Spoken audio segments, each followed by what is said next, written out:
What you're about to hear is an exclusive, first-hand account of what happened to the missing witness in the Diddy trial. This story was never meant to be told. No headlines, no court records, just a van, a name, and a silence bought in cash. But I was there. I saw everything. And now, for the first time, I'm breaking the silence. This is the truth they paid to bury. Viewer discretion is strongly advised. I wasn't born for this life. I didn't grow up wanting to be the kind of man who takes women from hotel rooms in the middle of the night. But life doesn't care what you wanted. It cares what you owe. A few years ago, I had a decent job, a woman who loved me, a car that started every morning. Now, I was sleeping in a mattress on the floor of a one-room apartment, eating gas station meals, ducking calls from numbers I used to answer. It happened slowly, then all at once. You take out one loan to cover rent, then another to pay off the first.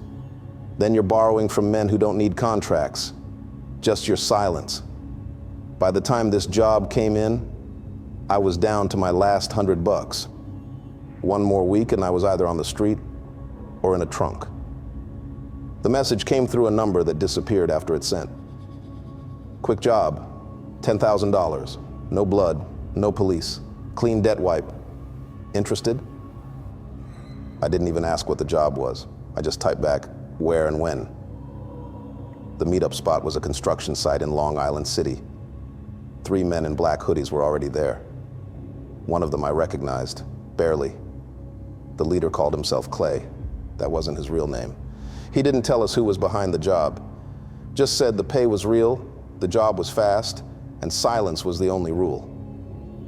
They handed us burner phones. Mine only had one contact saved, Go.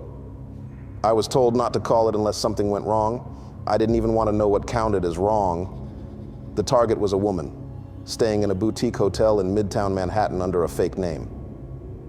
They said she was a federal witness in a high-profile case, something tied to Diddy, but there was no arrest, no court order, no police guard, just a couple of private security guys watching her room in rotating shifts. They said she wasn't innocent, that she knew things she shouldn't, things that could ruin a lot of people. But none of that was our problem. Get in, grab her, drop her off at a private airstrip outside the city. No questions, no voices, no mistakes. I told myself it wasn't personal, that I was just a driver, just a delivery man, just a guy trying to breathe again. 6 of us were on the job. 3 I'd worked with before. 2 I didn't trust. And then there was Clay, dead behind the eyes. Professional, efficient, like he'd done this kind of thing 100 times. The plan was laid out to the second. We breached the room during a guard shift change. Get her into the van 3 blocks away, phones off, plates swapped, gloves on. Then we follow voice instructions from a third party until we reach the runway. That third party never gave a name. We'd be hearing her voice over the line during the drive. That part didn't sit right with me. But by then I was already in, already under. As we pulled up behind the hotel, I noticed something. The building felt still, not quiet, still, like the whole place was holding its breath. There were no doormen, no front desk clerk, just a silent elevator and a flickering hallway light on the 7th floor. Room 714. We moved fast. Clay had already cloned the key card. No knocking, no voices, just in and out. I was the second one through the door. She was by the window, phone in hand, mid-text or mid-sentence. She turned at the sound of the door clicking, her eyes locked with mine. "Who are you?" That's all she got out before 2 of us were on her. She screamed, but the sound died into the towel we pressed against her mouth. She fought, harder than most, but it didn't matter. Zip ties, duct tape, hood, done in under 15 seconds. I kept waiting for someone to burst in. Security, hotel staff, anyone, but nothing. The whole floor was dead silent.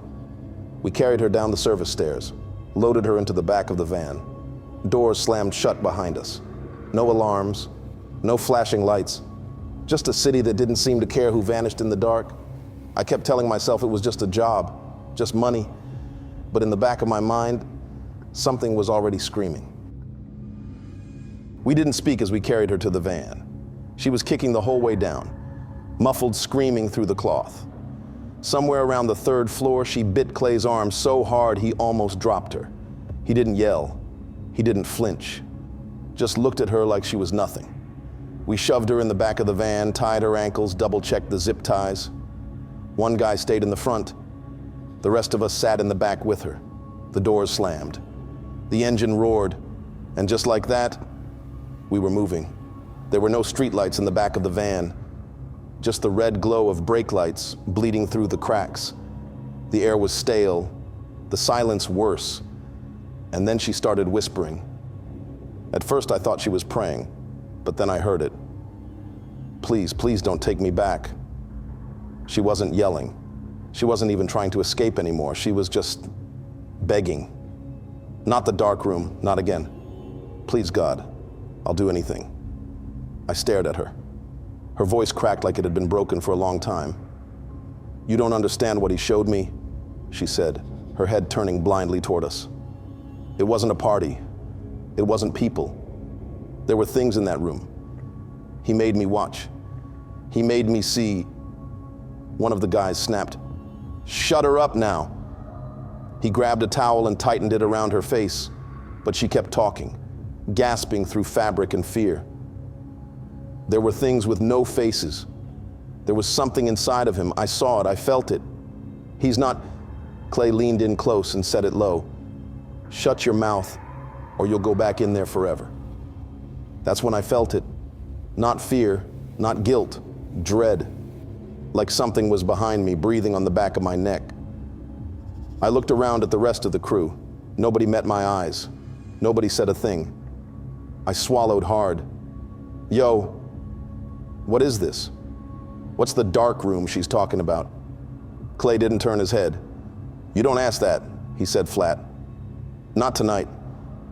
Another guy, Tommy, shifted like he was about to speak, then stayed silent. She was crying now. Not loud, just a soft, shaking kind of cry, like someone who knew exactly what was waiting for her. A phone buzzed. Clay pulled it out, answered, didn't speak. He nodded and hit speaker. A woman's voice came through, flat, precise. "Take Canal to the bridge. Stay in the right lane. No detours, no questions." That wasn't GPS. That was real-time direction. Someone was watching us. No one asked how. The driver didn't say a word. He merged like he'd practiced it. I leaned back against the van wall, trying not to lose it. My gut was tight. My breathing was shallow. Something about this wasn't a job anymore. This was something else. This wasn't about stopping someone from testifying. This wasn't about protecting reputations. This was erasure, the kind of disappearance that wipes more than just your name, the kind that reaches into your past and digs out the roots. I looked at her again. She had gone still, not unconscious, just emptied. And that's what stuck with me. I've seen fear before, but I've never seen someone give up like that, like their soul had already left. We passed through the edge of the city. The lights began to thin, street signs blurred, buildings turned to shadows. The sound of the city dropped behind us like we were leaving reality itself.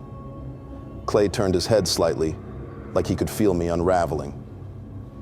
"This is the only last time," I muttered to myself. He didn't answer, just smirked, then turned back to the road. We were 25 minutes into the job, and I already knew, whatever we were doing, whatever she saw in that room. About 30 minutes in, I couldn't take it anymore. My hands were sweating. My knee wouldn't stop bouncing. Every bump in the road felt like a warning, like we were driving into something ancient. I looked at Clay through the rear view. "Pull over. I need 5. I'm not right." He didn't argue, didn't even look surprised. He veered off the road near a stretch of trees. No streetlights, just the hum of the van cooling down in the dark.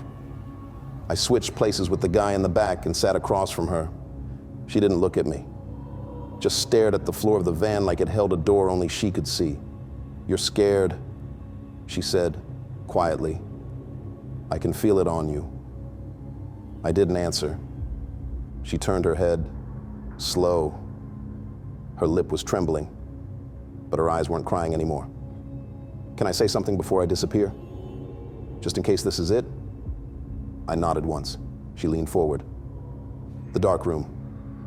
That's what you want to know, right? My throat dried up. I didn't say anything. She did anyway. There's nothing in there. No cameras, no sound, just a black floor, black walls, and baby oil. Everywhere. Her voice cracked like she was trying not to remember it. Or maybe she remembered too clearly. He made me go in alone the first time, said it was just ambiance. But there was something else in there. Something unholy. She rubbed her wrists against the zip ties, gently. I couldn't see it, but I felt it. It was in the corners, watching, breathing. I leaned in slightly. What was it? She looked me dead in the eye. A book. That threw me off. A book? She nodded slowly. Made out of skin, bound in leather. Old, not just old, ancient. He said it was from somewhere beneath Africa, a place older than time. I felt my stomach tighten. Not from fear, something worse, recognition. She kept going. He said if I read from it, he could finish the ritual. Said I had to open it and speak the words out loud. Why you? I asked. Her lips twitched. He said I was special, that I'd been marked since birth. But when I touched the pages, I couldn't do it. I couldn't even make out the letters. And then, she shook her head. He smiled, that damn smile. Said, "You're just not ready yet?" Like it was a compliment. She paused, looked around the van, and then back at me. He keeps that book under a locked case, but he always knows when someone's touched it. Said the words change depending on who reads them. My spine went cold. She was speaking calmly now, like she'd told the story in her head 1,000 times. "There's something in him," she said. "Something nobody else can see but me." "What is it?" "I don't know. I've seen it in his eyes when he gets quiet, like a second shadow. It doesn't blink when he does. It just watches. He thinks it's power, but it's not. It's something darker, something that wears him." I swallowed hard. "Why are you telling me this?" She finally looked away. "Because you look like the kind of man who thinks this is just a job, like you still believe you're getting out." Outside, the wind picked up. Clay tapped the side of the van. "We're burning time." I stood up, but her last words stopped me. "If you see the book, don't touch it, don't read it. And if he ever asks you to go into that room, run." We pulled back onto the road. No one said a word. She leaned back against the wall, eyes closed, not asleep, not crying, just empty again. That was the moment I stopped being scared of what I didn't know and started being scared of what she did. The road narrowed until it was nothing but gravel and silence.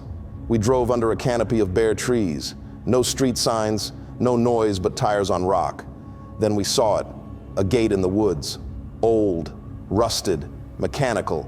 It creaked open without anyone touching it. We pulled into a long, open field, flat and endless, except for the runway lights flickering in the distance. There was a jet waiting, black, no markings. Windows tinted so dark, they looked like holes in the sky. And just up the hill, 3 black cars, parked, engines off. Clay stepped out first, hand on his side, scanning the field like he'd done this before. Then the rest of us got out. The girl was still tied, barely moving. I helped her down gently. She didn't fight anymore. She just said one thing under her breath. "She's here." A rear door opened on the center car, and that's when I saw her. Cassie, pregnant, wearing black from neck to toe, face flawless, unreadable. She didn't walk, she glided, like someone who hadn't touched the ground in years. And in her hand, a leather bag, heavy, stuffed. She didn't speak to any of us, didn't acknowledge the crew. She walked straight up to the girl and held out the bag. No fanfare, no nod, just obedience, like she was completing some kind of sacred task. The girl didn't take the bag, just stared at her belly and whispered, "Why are you still doing this?" Cassie smiled. Not happy, not sad, just owned. Because he still owns me. They stood there for a moment, like time had frozen. And then Cassie leaned in close to the girl's ear. Her voice was too quiet for anyone else to hear, but I was close enough. "How do you think I keep the freak-offs going?" she said softly. "How do I stay beautiful? How do I stay relevant? If he's locked up, all of this ends." She brushed a strand of hair from the girl's face. "You saw too much. You know too much. And if I ever hear your name again, you won't have one anymore." The girl looked shaken, but not surprised. Cassie stepped back, wiped her hand like something dirty had touched her, then looked straight at me. No smile, no scowl, just recognition. Like she knew my name without asking. Like she'd seen my face in a dream. She turned and walked back to the car. Her driver opened the door before she even reached it. She got in, disappeared behind black windows. The girl took the bag, didn't unzip it, didn't count it, just walked to the plane. The crew stood still, no one giving orders, no one asking what came next. We just watched as she climbed the stairs and vanished inside. A moment later, the jet's engine roared to life, and she was gone. Clay finally broke the silence. "Let's go." But I didn't move. I kept staring at the car Cassie had disappeared into. It hadn't pulled off yet. The brake lights were still glowing, idling, watching. And then I saw it, through the fogged rear window. A figure, not Cassie, something behind her. Too tall, too still. It didn't move. It didn't blink. It just stared straight at me through the glass. I blinked, and it was gone. Or maybe it was never there. Back in the van, no one talked. Not even Clay. We didn't turn the radio on. Didn't look at our phones, like something might be listening. We got back to the city just before dawn. Traffic lights blinking on for no one. As I stepped out of the van, Clay said, "You did good." But his voice didn't feel like praise. It felt like a warning. I didn't ask questions, didn't want answers, but I couldn't stop thinking about what the girl said, about the book, the room, the shadow that lived behind his eyes, and the way Cassie looked at me, like I'd just been marked. The van dropped me off 2 blocks from my apartment. No words, no eye contact, just the sliding door opening, and Clay nodding once before it closed. They pulled away before I could even shut the gate behind me. I walked upstairs like I was sleepwalking. The city was just starting to wake up. Delivery trucks, distant sirens, some guys shouting at a cab. All of it sounded fake, like someone trying to convince me things were still normal. I closed the door behind me, locked it twice. Then I sat on the edge of the bed and stared at the floor. Shoes still on, jacket still zipped. For a long time, I didn't move, didn't even blink. Just sat there hearing her voice echo in my skull. "If he ever asks you to go into that room, run." That's the kind of thing that follows you, even in the daylight. My phone buzzed. I looked at it without picking it up. Unknown number. No caller ID. I watched the screen until it went black again. Then it lit back up with a notification. "You have a document to review." It was an NDA, all digital. E-signature ready. I opened it. Pages of legal silence, non-disclosure, non-association, non-memory. A line buried near the bottom said, "By signing this document, you acknowledge the event never took place." My thumb hovered over the button. All I had to do was tap it. Just one more compromise. One more piece of myself sold to the dark. But I didn't. I closed the document. I powered down the phone. And I sat there, staring into the quiet. Because whatever I helped with, whatever I saw, wasn't just illegal. It wasn't just immoral. It was wrong in a way that doesn't have a name yet, something that lives underneath our laws, Something you can't wash off. And the worst part, they don't even hide it. They don't have to. Because no one would believe you anyway. But you're here now. You're listening. So if they come for me after this, so be it. At least I told someone. At least it's out. This is my story.